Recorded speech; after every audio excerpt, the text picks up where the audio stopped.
Hey guys, and welcome back to a new video on this channel. So once again in a new environment, and let me show you the latest update for the Crawlomatic plugin. So I'm sure you saw the previous video where the plugin is able to also crawl sitemaps, and I announced this update. So today I'm announcing a new update, and starting from now the plugin will also be able to respect the directives that are set in the robots.txt file. So let me show you an example of this. So this is an example robots.txt. So this is the text file that defines which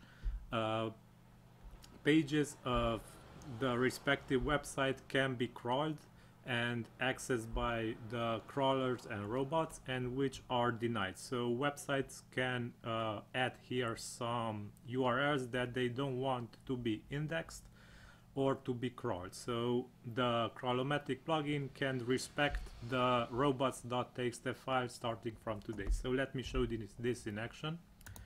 Let's crawl, for example, this README file of WordPress, and it is disallowed. So this is the URL of it, and as you can see, the robots text file is disallowing it. So let us try to crawl it. This time it will work because the plugin is set to not take in consideration the robots.txt file.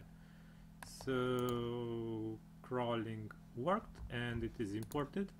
However, let's delete the page, refresh the site, nothing is imported, and go into the plugin's main settings and search for respect robots HTML header and robots.txt for created pages. So check this and save settings,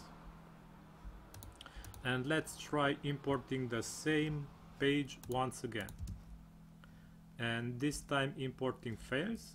And if we check the activity and logging section, we will see skipping URL, crawling disabled by robots.txt file. So this is the URL, and its crawling is disabled by robots.txt. So also, if the page contains a robots meta header with the no index content, then also in this case the plugin will skip importing of the respective page and it will not crawl, because if you check the checkbox shown here, then the plugin will respect the meta tags also. So I will link this page in the video's description. Also, if you want to check Crawlomatic, you will find it in the video's description also. Thank you for watching. Until then, have a nice day, stay safe, bye bye.